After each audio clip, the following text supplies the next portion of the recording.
Buenas tardes, soy Pino Betancourt y estamos en una nueva entrega de Off the Record.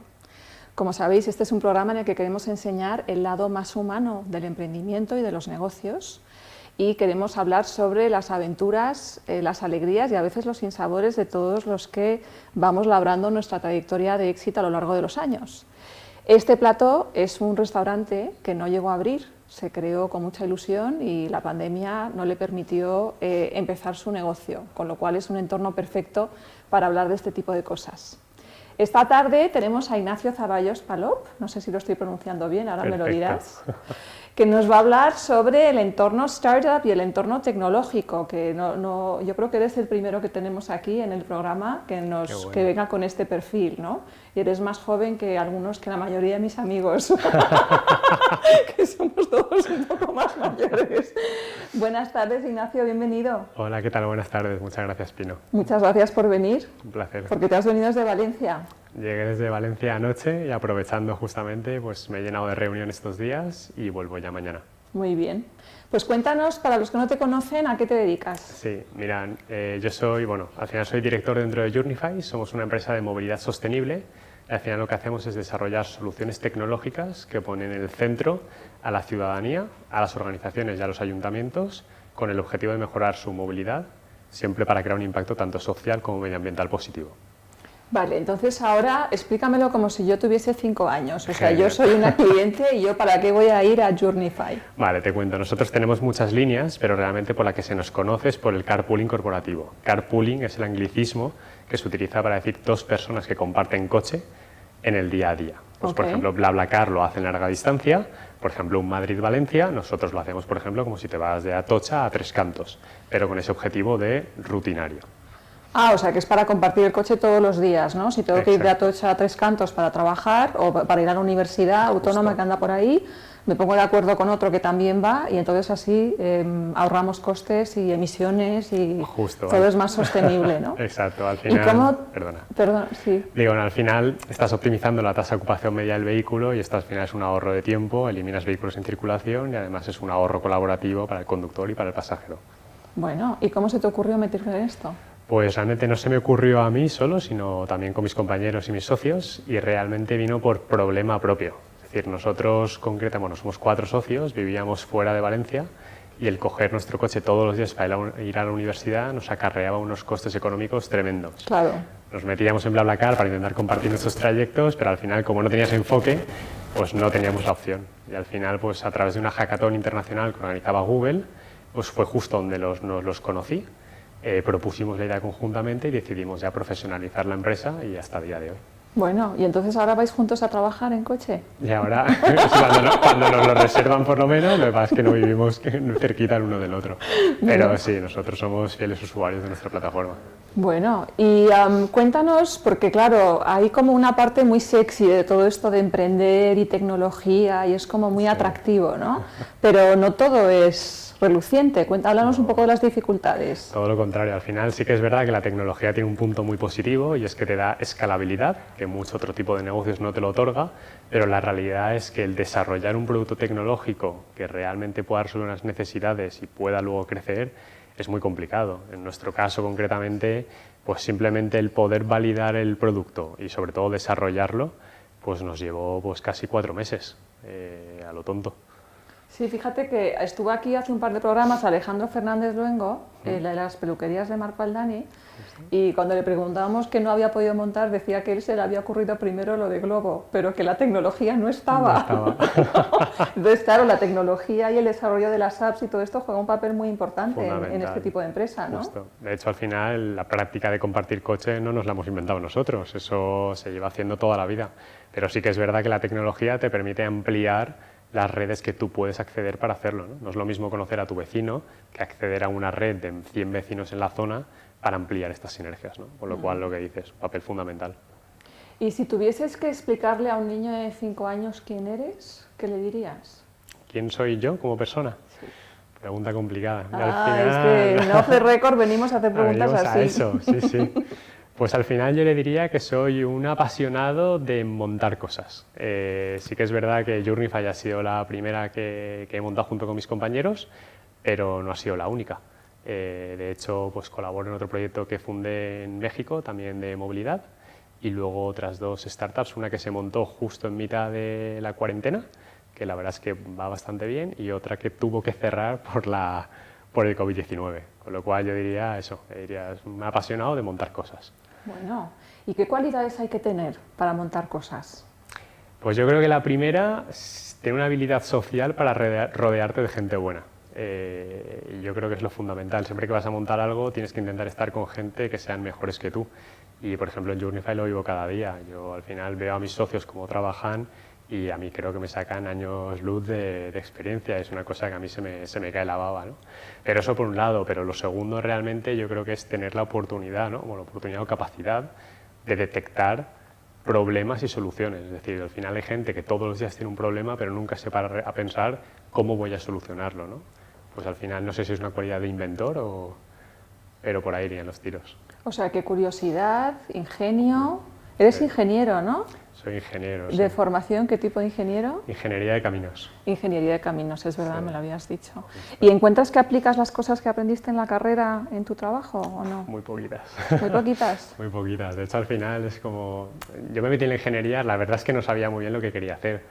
Y recuerdo que vine justamente aquí a Madrid a visitar a mis tíos segundos y cuando hablé con él me dijo, si no sabes lo que quieres hacer, métete en ingeniería porque te va a formar mucho la cabeza, te la va a moldar y luego ya verás lo que quieres hacer.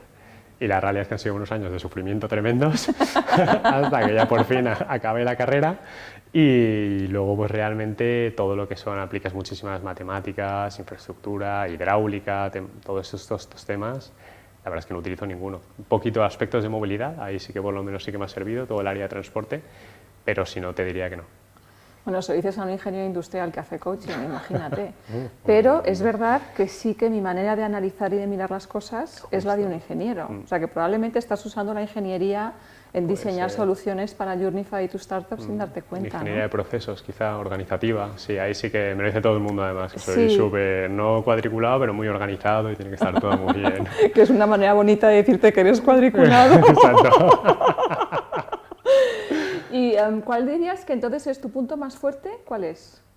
¿Cuál es mi punto más fuerte? Yo creo que mi punto más fuerte es toda la habilidad social. Es decir, no tengo ningún tipo de miedo de ir a hablar con la gente, de buscar oportunidades.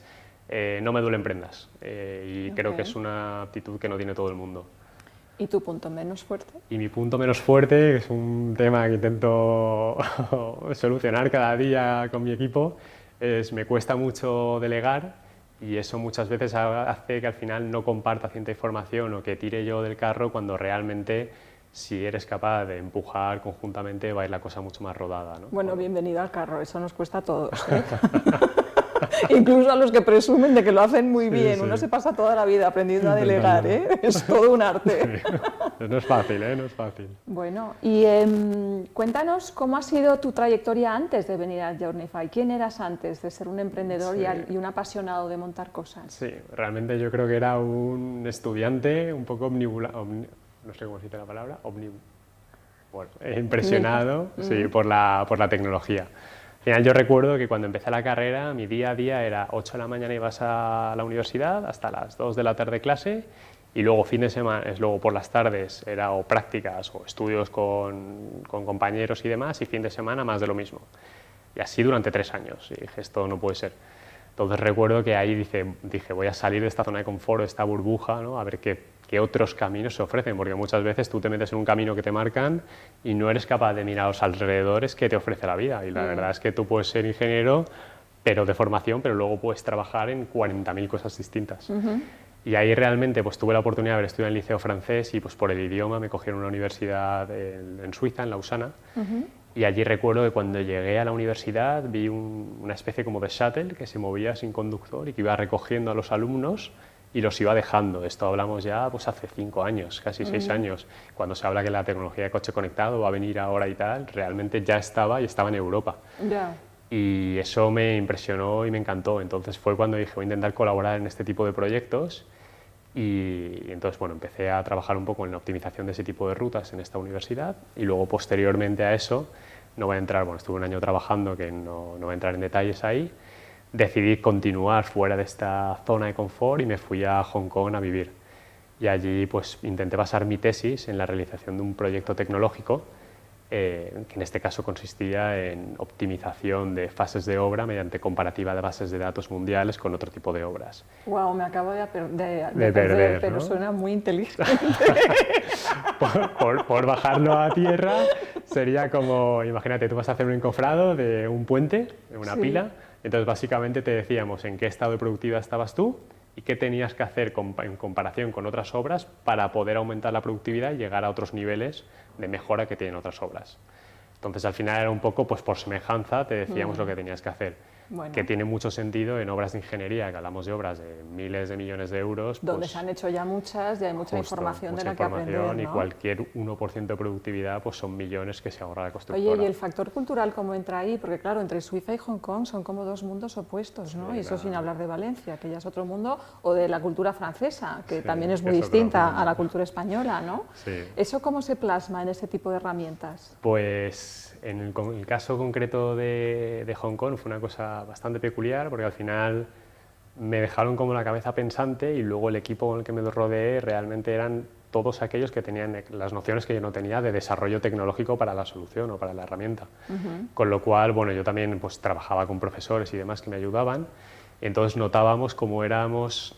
La parte un poco pensante era la que decía y ellos eran muy ejecutores, ¿no? Muchas veces no se paraban a pensar el por qué lo hacían, ni la razón, ¿no? En sí. ¿Y eso era por la cultura de ser de Singapur o porque eran técnicos? Yo creo que era cultura asiática. Yo compartía de hecho, piso con un chico de Shanghái y era un poco lo mismo. Era muy de dime un poco lo que quieres que hagamos y lo hacemos, pero esa vertiente al revés, imaginativa quizá o creativa, no... O de debate ideológico que no llega a ningún sitio. Sí, también. Nos montamos aquí, no, por aquí, no, mejor para allá, no, espérate, pero yo... Tal cual, también, sí, sí. ¿Qué es lo que más te gustó de Suiza? De Suiza lo que más me gustó, bueno, las montañas. Yo soy un loco del esquí. Te iba a preguntar, ¿qué haces cuando no estás trabajando? El esquí, claro, en Suiza es un lujo, ¿no? Justo, de hecho estuve hace poco en Andorra teletrabajando y tuve la oportunidad de esquiar para quitarme un poco el mono, pero al final es que en Suiza estás en la cuna de las estaciones, ¿no? Entonces, pues cada fin de semana pues tenía la oportunidad de poder ir y descubrir una estación nueva de esquí. Entonces eso hablando un poco más en el aspecto quizá personal o hobby, pero otra cosa que me fascinó fue la pluralidad de la gente, es decir, era una universidad tan internacional que era la primera vez realmente que empecé a conocer gente de todas partes del mundo y ahí es cuando te empiezas a dar cuenta de la diversidad cultural que tenemos. Claro. ¿Y dirías que el esquí te ha formado de alguna manera en tu manera de enfocar los negocios? ¿Tiene algún impacto? La verdad es que nunca lo he intentado relacionar una con otra. Yo creo que soy aficionado, pero creo que no llego a tanto. No sabría decirte. Sí que es verdad que cuando fui a Suiza me lo tomé mucho más en serio, de hecho con el objetivo realmente de mejorar y de establecer objetivos, ¿no? Decir, oye, pues hoy vamos a hacer este ejercicio y vamos a intentar mejorarlo. Y quizá eso sí que es algo que luego en la práctica hago mucho, ¿no? Porque yo soy muy analítico y lo mido absolutamente todo. Soy de los que piensa que lo que no se mide no se puede mejorar. Bueno, es que te lo pregunto porque el esquí es un deporte enormemente psicológico. Sí. Yo aprendí a esquiar de mayor y se pasa mucho pánico, ¿no? Y entonces yo suelo utilizar el esquí para hablar de cómo deberíamos enfocar los negocios, aprender a fluir mucho más con las cosas en lugar de controlarlas, ¿no? Sí, puede ser, porque realmente lo has definido yo creo perfecto. Tú cuando vas a tirarte por una pista te da un poco de pánico, pero luego la verdad es que fluyes por ella a la perfección, si tienes confianza en ti mismo, ¿no? Y luego también un poco de habilidad, por supuesto, pero... Sí, técnica y experiencia. Es importante, pero igualmente yo he ido con gente también, amigos, que era la primera vez que esquiaban, que iban contigo por negras y sin problemas, al final pues más lentito. ¿Te los has llevado por pistas negras? Sí, pero bueno, van un poco más lentitos, tal, y al final son capaces también de bajar. ¿Y no se han roto la cara? Porque yo una vez me encontré una pareja en una pista roja arriba del todo, ella estaba completamente paralizada y él estaba empeñado en que ella bajase. Yo pensé, este es el final de este matrimonio. Porque cuando no sabes cómo bajar es que te bloqueas y no hay nadie que te convenza de que puedes bajar. Es complicado. Tú lo consigues entonces, consigues convencer a alguien que no sabe nada de esquiar a que te siga bajando por una pista negra. Bueno, creo que en este caso iba más por la actitud de la otra persona, que también es una persona muy lanzada hacia adelante. Bueno, elegiste bien al equipo, eso está bien, ¿no? Importante, es un buen ejemplo de liderazgo. Sí, mira, de hecho justamente esta persona ahora es socio mía, de hecho fue socia en el proyecto que fracasó por el COVID-19 pero también en un fondo de inversión justamente que hemos montado ahora de renta variable. Bueno, pues sí, ¿ves cómo sí que hay algo que trasladar del deporte y del esquí a cómo haces los negocios? Sí. ¿Qué es lo que más te gustó de Singapur? Bueno, perdona que te corrija, fue Hong Kong. Ay, Dios mío, es que yo soy muy loca para estas cosas. No te preocupes. Lo primero te diría la comida. Soy muy fan de la comida asiática y el desayunar todos los días dumplings era una cosa que me encantaba. Pero al margen de eso realmente fue el poder tener la oportunidad de conocer todo el sudeste asiático de una forma muy rápida y barata. Es decir, primero que la ciudad tenías una parte paradisíaca tremenda, pero luego tenías el centro de la ciudad que era lo más cosmopolita que te podías encontrar, con unos skylines tremendos, unos restaurantes que se te cae la baba, pero luego el poder viajar al final, tener esa oportunidad de seguir descubriendo países aprovechando que estás ahí, fue lo que más me enamoró. ¿Y qué es lo que te aporta, aparte de pasártelo bien, cuando viajas, cómo te cambia como persona? ¿En qué te influye? Yo creo que justamente es lo que más rico te hace, ¿no? Es ese conocimiento, esas nuevas cosas que conoces. Al final, cada cultura es un mundo y de cada una vas a aprender valores distintos. Yo, por ejemplo, cuando estuve en Vietnam, concretamente, pues creo que no he conocido a gente más buena de corazón, te diría un poco por naturaleza en mi vida. Era gente que tú vas por la calle, se te rompía la bici, la moto, lo que sea, iban todos a ayudarte enseguida, sin pedir nada a cambio. Bestial, la verdad. Bueno. Y de vuelta a Valencia, ¿qué es lo que más te gusta de Valencia? Lo que más, el tiempo. No, pero al final yo me he criado ahí, entonces tengo al final amigos, tengo familia, o sea, tengo un poco todo mi entorno realmente está ahí, que cuando emprendes yo creo que es muy importante tenerlo cerca tuyo, puesto que emprender es una montaña rusa, hay veces que estás aquí, hay veces que estás aquí y viceversa. De hecho, nosotros por el COVID hemos estado en momentos de a punto cerrar la empresa, obviamente, una empresa de movilidad, imagínate. Claro. Pero realmente el estar allí, pues tener todo ese apoyo te hace querer seguir hacia adelante. Entonces eso por un lado, y luego me parece que es una ciudad perfecta para vivir. Tienes la playa en nada, es suficientemente amplia como para tener restauración, como para tener cualquier tipo de ocio, el tiempo es perfecto, tienes albufera. A mí, o sea, tienes soy una gran enamorado. calidad de vida también, sí, ¿no? Justo. ¿Y eso te ayuda a hacer mejor tu trabajo? Pues la verdad es que no me lo he planteado. Puede ser que sí. Al final realmente tener todos estos factores cerca tuyo pues son una clave para relajarte y para dejarte fluir, ¿no? También. Claro, sí. A mí me suena que sí, que debe ayudar bastante. Seguramente. Háblame de tu parte más artística. ¿O te gusta la música? ¿Te gusta el arte? Aparte de esquiar, ¿qué más te gusta? Creo que no tengo una gran parte artística, me sabe mal Todavía decirlo. no te ha dado tiempo, no te ha dado tiempo. Sé si es que los demás que tiempo. te llevamos más años ya nos metemos en más cosas, ¿no? Pero de momento a ti el esquí te ha monopolizado. No, pero mira, por ejemplo, el arte me gusta mucho verlo, me impacta, pero no, la verdad es que no lo entiendo. O sea, al final, bueno, también es verdad que el arte a cada uno le transmite una cosa distinta, pero por ejemplo, uno de nuestros inversores se llama David Cantoya, que por ejemplo es creador de la serie de Pocoyo, la serie de animación infantil, sí. Pues tiene una galería de arte aquí en Puerto Alcalá que se llama Colección Solo, que recuerdo el día que entraron como inversores, que fuimos, la firma de contrato se realizó ahí, pues íbamos dando la vuelta a su galería y realmente ves cómo te transmite, o sea, cada cuadro, cada arte, porque no todo eran cuadros, había obras rarísimas, algunas de inteligencia artificial y demás, cada una te transmite algo distinto, muchas veces no sabes explicar el qué, pero sin duda te da respeto, ¿no? O te hace valorar todavía más esa pequeña vertiente. O sea que si vamos de visita a tu casa no vamos a ver cuadros. Pues mira, me acabo de independizar este lunes, independizar de nuevo. Muy bien. Me acabo de independizar de nuevo porque cuando estaba viviendo por ahí fuera obviamente no estaba con mi familia y la verdad es que no tengo ni un cuadro colgado. Todavía, bueno, no vamos a colgar uno en la entrada, bastante grande, que me lo han dejado mis padres, pero la realidad es que a día de hoy no hay ninguno colgado. ¿Y cómo es ese cuadro? Pues mira, es un cuadro oriental. Ah. Es un cuadro oriental, que además nos gustó mucho porque, no sé, transmite naturaleza, buen rollo, no sé, habría muy bien cómo definírtelo. Y además es un cuadro muy grande que impacta. Bueno, sí. Muy bien. Pues entonces al final sí que el arte está entrando en tu vida, ¿no? Poquito a poco. Si lo vas a poner en la entrada de tu casa, será que expresa algo importante que tiene que ver contigo. Sí, sí.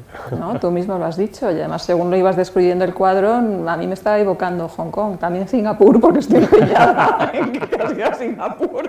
Pero eso ya es la forma caótica en la que funciona mi mente, ¿no? Nos dices que la pandemia os ha puesto en un momento difícil, ¿no? Sí. ¿Qué nos puedes contar de este o de otro momento difícil en tu vida? Un momento en el que estuvieses como el dueño de este restaurante pensando, ¿y ahora qué hago con todo esto? Sí, yo creo que momentos difíciles he pasado por muchos y la realidad es que ahora miras atrás algunos de ellos y te ríes, ¿no? Pero también es verdad que relativizas en función del nivel de estrés o de vida en el que estás, ¿no? Problemas de hace 3 años no tienen nada que ver con los de ahora. Pero mi primer problema fue, por ejemplo, con mi primer trabajo en Suiza. Pues cobraba bastante dinero allí, la verdad, y con casa pagada, con vistas al lago, era como un sueño, la realidad. Y ese momento en el que dije, me voy de aquí, me voy a vivir a Hong Kong y dejo este trabajo, no renuevo, cuando al final tenía 22 años y era como que estás ganando más que un directivo en España, ¿qué quieres, no? Y al final venía un poco por mi convicción de querer innovar, querer montar yo algo, ¿no? Que es lo que me apasiona. Pues ese momento fue una decisión muy complicada, sobre todo ahí también porque, pues imagínate, viene de repente mi madre y me dice, pero ¿tú estás seguro de lo que quieres hacer? Que eres ingeniero, ¿qué tal? Que no sé qué. Claro, que tu ya madre lo estaba tienes diciendo, todo. ya lo tienes todo, ¿no? Lo que piensan las madres, ya has conseguido todo, Justo. solamente te voy a buscar a la pareja. Tal cual, solo Y dejar los la nietos, pareja para que vivir. y ahora no quieres dejar todo y empezar de nuevo otra vez. Tal cual, justo. Y al final, pues, el intentar remar en contra de la dirección habitual, pues es una decisión muy complicada, ¿no? Entonces yo diría que esa fue la primera decisión más difícil que tuve que tomar. La segunda decisión yo creo que fue... Espérate un momento, ¿y alguna vez te Perdona. arrepentiste? ¿O dijiste, oh Dios mío, ¿por qué he hecho esto? Cuando estabas en... Iba a decir Singapur. Cuando estabas en Hong Kong, ¿lo dijiste en algún momento? Porque me fui de Suiza, de mi casa, con el lago, con la vista, con el dinero. Pues la verdad es que nunca me he llegado a arrepentir, pero yo creo que por la cualidad que hemos comentado antes, que es capaz de racionalizar. Al final pensé, si con 21 años te están ofreciendo esto, realmente que te vayas solo te puede aportar más. Es decir, que esta opción o esta puerta yo creo que la puedo tener cuando vuelva si la considero oportuna. Con lo cual eso me hizo pensar, o me quise convencer yo a mí mismo, de que era una buena decisión, y a día de hoy pienso que ha sido una buena decisión. A mí emprender me ha aportado muchísimo, sobre todo de conocimientos a nivel transversal, porque al final realmente pues eres una empresa, o sea, eres un pipiolo, voy a decir, que se mete con gente a empezar a dirigir, crear una empresa y tienes que aprender de todo tipo de ramas. Y eso es pues, mucho mejor que cualquier máster en la vida, aunque bueno, tú lo sabrás bien, al final has pasado por ahí. Te voy a hacer una pregunta que yo suelo hacer en los procesos de coaching, pero ya que estamos, Vale. tú me cuentas lo que quieras. Pero si bueno. pudieses hacer un deseo, ¿qué pedirías? Si tuviese que pedir un deseo, complicado. Si tuviese que hacer un deseo, yo creo que sería la capacidad, quizá económica, para poder estar montando cosas toda mi vida. Es decir, yo creo que soy bueno detectando oportunidades y formando esa parte inicial, ¿no? para montar la empresa, pero no sé si soy bueno luego escalando estas empresas. Creo que hay gente muchísimo más formada que yo que a lo mejor podrían ser idóneos para llevar todas estas partes, ¿no? Con lo cual esa parte inicial de montar cosas es lo que realmente, si tuviese que pedir un deseo, me apasionaría poder hacer eso. Poder hacer eso hasta que te aburras. Hasta que ya me aburra, hasta que ya haya montado tantas cosas que diga, vamos a pasar a otra cosa, por favor. ¿Y hay algún referente o alguna figura en el mundo que sea así, que sea como una inspiración para ti? No en ese sentido, pero yo tengo un referente que además viene por mis competidores, que es el fundador de BlaBlaCar, que es Frédéric Mazzella, que al final cómo él visionó esta empresa y sobre todo la capacidad de aguante que tuvo, es decir, fue capaz de crear de innovar realmente, porque no existía una plataforma que hiciese esto, o si había otras no se conocían tanto como ha llegado a conocerse BlaBlaCar, por el simplemente hecho de él estar esperando bueno, tenía una comida de Navidad, perdió el tren y básicamente fue a la autopista a intentar hacer dedo y empezó a ver que todos los coches iban vacíos. Y ahí fue cuando dijo, ¿cómo es posible que gente como yo no pueda ir con ellos? Y luego, si ves entrevistas de él y te dice que al final, durante los 3 primeros años, pues consiguieron, no sé si eran 100 reservas, que un modelo B2C de comisión, que a lo mejor se pueden llevar 2 euros por comisión, 100 reservas, hablamos de una facturación de 200 euros en 3 años. O sea, esa capacidad de aguante para mí es súper inspiradora. Muy bien. ¿Y tú crees que tienes una capacidad de aguante similar? Yo creo que sí, porque el momento que estamos viviendo la verdad es que no está siendo nada bueno. Al final, imagínate, una empresa de movilidad, de repente le viene una pandemia en la que lo primero que se hace es restringir la movilidad o los desplazamientos, confinando a las personas en su casa, pues tienes que readaptarte y cambiar, ¿no? Con lo cual al final readaptamos la solución de coche compartido, pues entornos cerrados, controlados, sistemas de trazabilidad, medidas a bordo, etcétera. Pero al final, por mucho que tú te readaptes, la realidad es que tienes que ir acorde al momento del mercado y sobre todo de los sentimientos de la ciudadanía. Y el compartir coche no es algo fácil ahora mismo, claro, con el miedo latente en el cuerpo, con lo cual nosotros tenemos que seguir readaptándonos cada día, sobre todo para facturar, para que la empresa no cierre, no quiebre y sobre todo poder crecer, porque al final una startup que está parada, pues estás perdiendo una oportunidad de mercado muy clara, ¿no? Con lo cual te diría que ahí sí. Ahí estás practicando esto de desarrollar la resistencia. Justo, de hecho ayer tuve una reunión con el equipo y básicamente fue empezar a decir, vale, ya sabemos un poco hacia dónde queremos ir, qué más cosas podemos hacer. Al final somos una empresa tecnológica que desarrolla soluciones de movilidad. Podemos hacer muchas más cosas que vayan ligadas a los tiempos, ¿no? Porque al final el COVID es una oportunidad también, hay que intentar verlo así. Es decir, el hecho de que esté cambiando todos los desplazamientos, la movilidad, el cómo se percibe el ir a trabajar a la universidad, es una oportunidad de negocio para quien sepa aprovechar y sacar una propuesta de valor de ahí, ¿no? Así que ahí estamos pivotando siempre para intentar llegar a esa facturación. ¿Tienes algún libro favorito? Tengo algún libro favorito. Hay uno que me gusta muchísimo, que es de 0 a 1, de Peter Thiel, que es uno de los cofundadores de PayPal. Y concretamente la parte que más me gustó es que te cuenta cómo ellos, con una propuesta muy innovadora, que era la de PayPal, no eran capaces de llegar a tener usuarios y a conseguir una retención. Es decir, nadie quería pagar a través de su sistema, puesto que no se atrevían. Y ellos fueron los primeros que crearon ese referral, donde si invitas a un amigo, te pagamos 5 euros a ti, 5 euros a tu amigo para que gaste, y realmente pusieron en marcha esa nueva estrategia de marketing y empezaron a crecer enormemente, ¿no? Y al final esto lo que a mí me transmitió es que no tienes por qué hacer siempre lo que está escrito, lo establecido, es decir, puedes probar cosas distintas, que a veces fallarás y a veces acertarás, pero si aciertas, ¿por qué no intentarlo? Bueno, muy bien. ¿Y entonces ese sería tu consejo a cualquiera que nos esté escuchando? Yo creo que sí. Al final, desde el sofá de casa sentado, por si hay alguien mirándonos y quiere empezar a reactivarse, no vas a conseguir nada. Tienes que levantarte y probar cosas. Y de hecho, me vas a permitir el lujo de mencionar a un amigo que se llama Jacinto Fleta, que tiene una empresa bueno, en su momento era de flotadores, ¿no? Se llama Flamingueo. Y hablando con él me comentó un detalle que me hizo mucha gracia, y es que querían sacar un nuevo producto que eran mantas con forma de sirena. Ah, pensé que iba a ser, ¿vale?, con forma de flamingo. No, no.